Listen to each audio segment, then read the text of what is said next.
الحمد لله رب العالمين والصلاة والسلام على أشرف المرسلين وعلى آله وصحبه أجمعين وبعد. سامعین و ناظرین، ہمارا ایک طویل سلسلہ اس عنوان سے اسلام اور قادیانیت میں تقابلی مطالعہ، عربی زبان میں بھی اور اردو زبان میں بھی.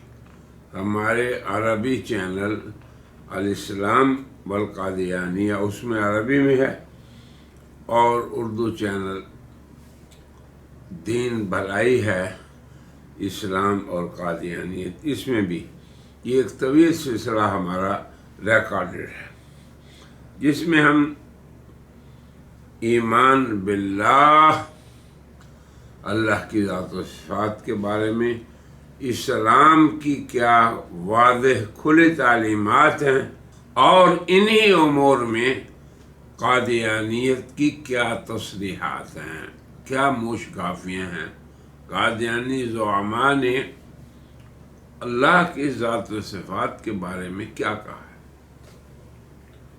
لا الہ الا اللہ محمد رسول اللہ مسلمان بھی پڑھتا ہے، قادیانی بھی پڑھتا ہے، مگر اسلام میں اللہ کی توحید اور جناب محمد رسول اللہ صلی اللہ علیہ وسلم کی رسالت کے باب میں واضح بیان ہے کہ اللہ تعالیٰ کی ذات، اس کی کوئی مثیل نہیں، مثال نہیں، نظیر نہیں، بلکہ اس کی مثالیں نہیں دینی چاہیے، جب قادیانی اس کے برعکس ہے. اس لیے اسی طرح جناب محمد رسول اللہ، جن کا قرآن میں یوں ذکر آیا محمد رسول اللہ والذین معہ، اس سے مراد سردار دو عالم صلی اللہ علیہ وسلم حضرت رحمت للعالمین محمد رسول اللہ خاتم النبیین ہے. اب اس کے اندر قادیانیت کی کیا موشگافیاں ہیں.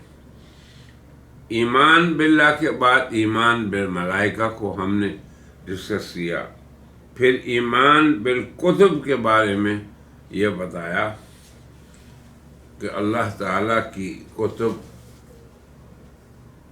سابقہ اور کتاب موجود جو تا قیامت محفوظ ہے، اس کے بارے میں، اس کی آیات میں اسلام کی کیا تعلیمات ہیں اور قادیانیت کی کیا تحریفات ہیں، اس میں بھی مقابلہ کیا.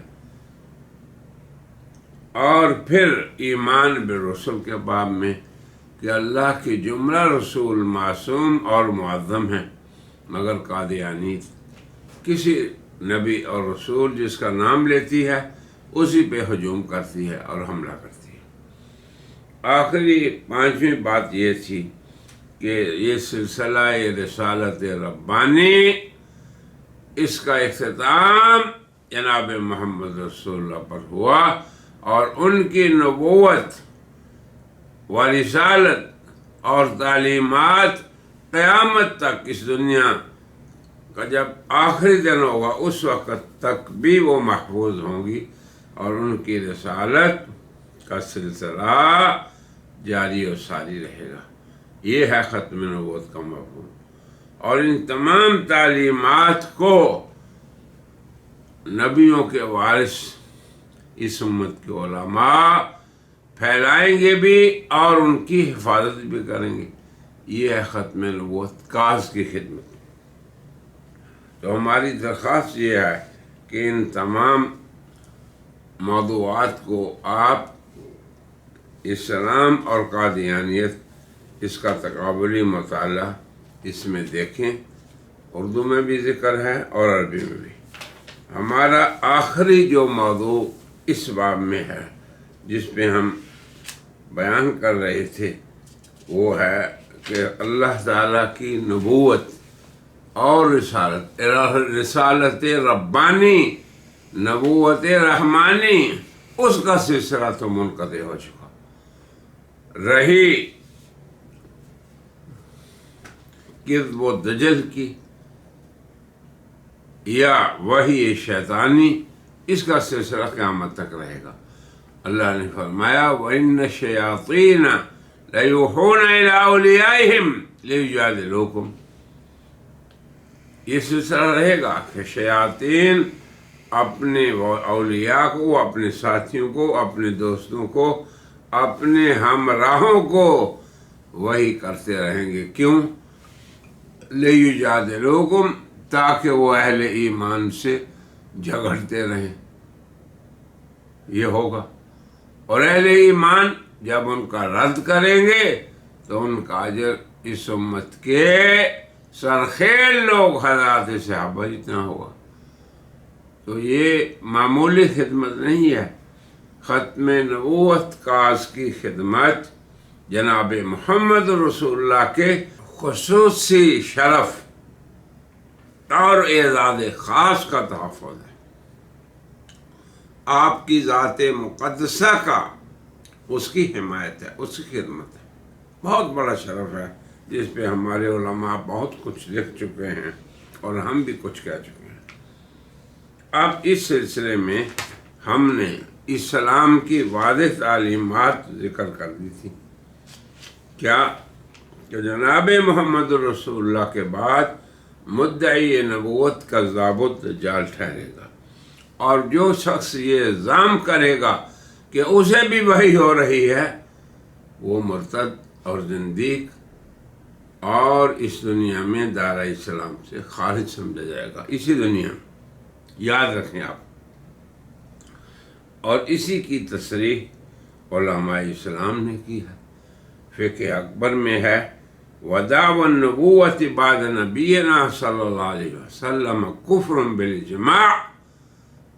پوری امت مسلمہ کا اجماع ہے کہ جناب محمد رسول اللہ کے بعد کسی کا دعوی نبوت کرنا یہ کفر ہے.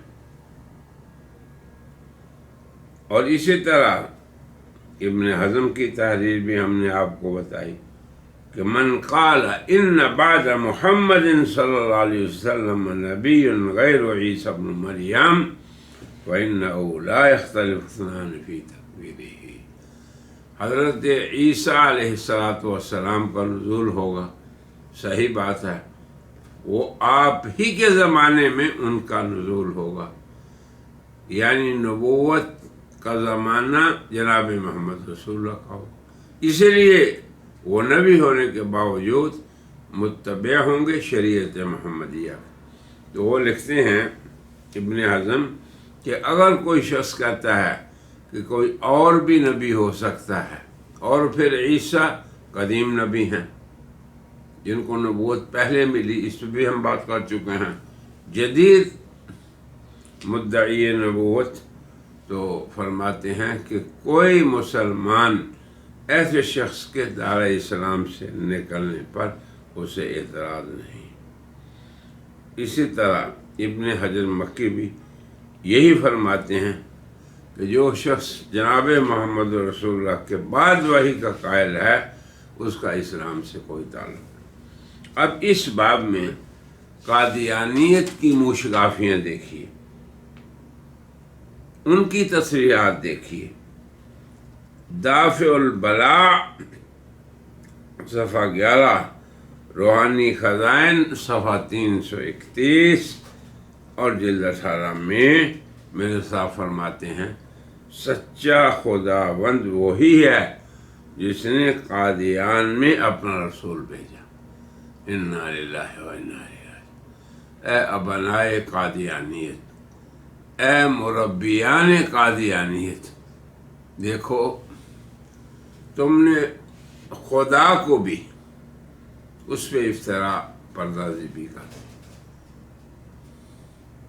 اور اللہ کی سچائی کو معلق کر دیا اس کے ساتھ کہ وہ بھی یہ مانے کہ قادیان میں اس کا رسول ہے.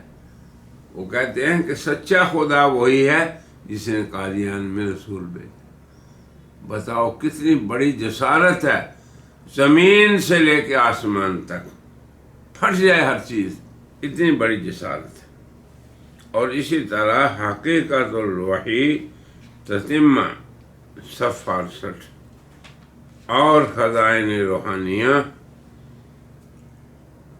جلد 22 صفحہ 503 کہتے ہیں کہ میں اس خدا کی قسم کھا کر کہتا ہوں جس کے ہاتھ میں میری جان ہے کہ اسی نے مجھے بھیجا ہے اور اس نے میرا نام نبی رکھا ہے اور اس نے مجھے مسیح موعود کے نام سے پکارا ہے۔ اندازہ کر لیں، اللہ پر بھی جھوٹ، اللہ کے بندوں سے بھی دغل فریب، اور اپنی امت سے بھی۔ المہم، یہ قادیانیت کی تصریح ہے۔ ملفوظات کے اندر صفحہ 127 ہمارا دعویٰ ہے کہ ہم رسول اور نبی ہیں، تاکہ جو حکم منکر رسول کو لگنا ہے وہ بھی ہم پہ لگاؤ، اور جو مدعی نبوت پہ لگنا ہے وہ بھی لگاؤ۔ ہم اس کے مستحق ہیں کہ ہمیں کذاب اور دجال کہے امت مسلمہ، اور کہتی ہے امت۔ اسی طرح حقیقت نبوت صفحہ 184 میں ہے، پس شریعت اسلامیہ نبی کے جو معنی کرتی ہے اس معنی سے حضرت مرزا غلام احمد ہرگز مجازی نبی نہیں ہیں بلکہ حقیقی نبی ہیں۔ انا للہ و انا الیہ راجعون۔ اسی طرح رسالہ پیغام صلح، اس کے اندر جو 16 اکتوبر 1913 کا ہے، اس میں یہ ہے، اب آپ دیکھیں، ہم تمام احمدی جن کا کسی نہ کسی صورت میں اخبار پیغام صلح سے تعلق ہے، خدا تعالی کو حاضر و ناظر جان کر علی الاعلان کہتے ہیں۔ اب آپ دیکھیں قادیانیت کیا اعلان کر رہی ہے، اور قرآن اس کے مخالف اعلان کر رہا ہے۔ یہی موازنہ ہے کہ ہم حضرت مسیح موعود کو اس زمانہ کا نبی، رسول اور نجات دہندہ مانتے ہیں۔ جو درجہ حضرت مسیح نے بیان فرمایا، اس سے کم و بیش کرنا سلب ایمان سمجھتے۔ اندازہ کر لیں، اتنی ڈٹی ہوئی ہے اور اتنی شنیع جسارت پہ ہے کہ وہ کہتے ہیں کہ جو ہمیں نہیں مانتے وہ مسلمان ہی نہیں۔ بہرحال ہم نے آپ کے سامنے اسلامی مسلمات اور کتاب و سنت سے جو چیزیں کھلے طور پہ ثابت ہیں، ان میں قرآن و سنت کے دلائل کے ساتھ انہیں پیش کرنے کی کوشش کی ہے، اور قادیانیت ان کے معارض ہر باب میں اپنے عقیدہ رکھتی ہے، اور ان کو بھی ہم نے قادیانی کتب، مراجع اور زعماء کے بیانات سے ثابت کیا ہے۔ تو ہم یہ سمجھتے ہیں کہ ہم نے یہ جو مختصر مقارنے کا سلسلہ، موازنے کا سلسلہ جاری کیا تھا، ہماری غرض اس سے کیا تھی اللہ جانتا ہے۔ انتہائی اخلاص کے ساتھ ہم یہ کہتے ہیں کہ ہماری غرض صرف اور صرف امانہ قادیانیت کے ساتھ خیر خواہی تھی۔ امت مسلمہ کے ساتھ جو خیر خواہی ہے وہ تو ہے ہی کہ وہ ثابت قدم رہے، مگر اصل مقصود یہ تھا کہ جو راہ راست سے ہٹ چکے ہیں اور ہمارے ہی دین سے نکل چکے وہ واپس آ جائیں، یہ ہماری غرض تھی۔ اور پھر اس کے ساتھ ساتھ وہ افراد بشریت جو ذرا ڈھیلے ہیں اس باب میں، دھوکے میں آ جاتے ہیں قادیانیت سے کہ جی وہ بھی نماز پڑھتے ہیں قبلے کی طرح، وہ بھی ذبیحہ کھاتے ہیں، وہ بھی حرام کو حرام سمجھتے ہیں، تو ان کو بھی پتہ چل جائے کہ قادیانیت کی حقیقت کیا ہے، اور وہ بالکل اسلام سے الگ ایک دین ہے، اور قادیانیت مسلم امت سے الگ ایک امت ہے۔ بس صرف یہی وضاحت تھی، اور اللہ تعالیٰ سے ہم دعا کرتے ہیں کہ وہ حق کو سب پہ واضح کر دے اور حق کی اتباع کی سب کو توفیق دے دے، اور باطل کو بھی سب کے سامنے کھول دے اور اس کی اتباع سے سب کو بچا دے۔ ھذا وصلی اللہ علی النبی الخاتم محمد بن عبداللہ وعلی آلہ وصحبہ اجمعین، وآخر دعوانا ان الحمد للہ رب العالمین۔